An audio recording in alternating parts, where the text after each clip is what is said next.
les derniers de ce monde. Christ a dit, plusieurs des premiers seront les derniers, c'est-à-dire n'entreront pas dans le royaume des cieux, et plusieurs des derniers seront les premiers, c'est-à-dire iront au ciel. Marc 10, 31. Les premiers, ce sont ceux qui se sont enracinés dans ce monde, qui s'attachent à ses richesses et y placent leur confiance. Les derniers, ce sont les pauvres et indigents. Parmi eux, plusieurs ont trouvé grâce aux yeux de Dieu, selon 1 Corinthiens 1, 27, car Dieu a choisi de sauver les faibles et les méprisés de ce monde en manifestant sa puissance dans leur faiblesse. Vois 2 Corinthiens 12, verset 9. C'est par Dieu que ces derniers-là sont en Christ, selon 1 Corinthiens 1, verset 30. Et ils sont prêts à quitter ce monde pour être là où Christ, leur trésor, est, car là où est ton trésor, là aussi sera ton cœur, selon Matthieu 6, 21.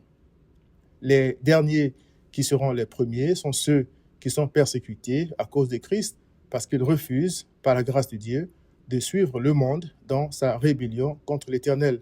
Voir 1 Pierre 4, verset 16.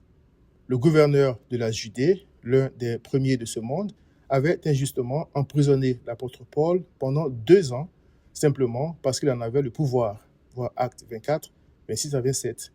Paul a aussi été battu et laissé pour mort par des amis de ce monde parce qu'il annonçait la bonne nouvelle et démontrait que Jésus-Christ était le Messie en guérissant des malades en son nom.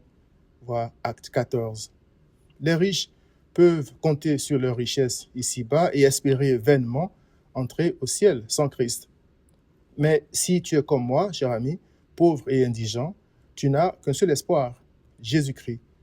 C'est lui qui sauve ceux qui n'ont absolument rien à présenter pour se rendre agréable à Dieu. Car pour être agréable à Dieu, il faut être libre de tout péché. Or, il est écrit, si donc le Fils vous affranchit, vous serez réellement libre, c'est-à-dire du pouvoir et de la condamnation du péché. Jean 8, 36. Viens donc à Christ.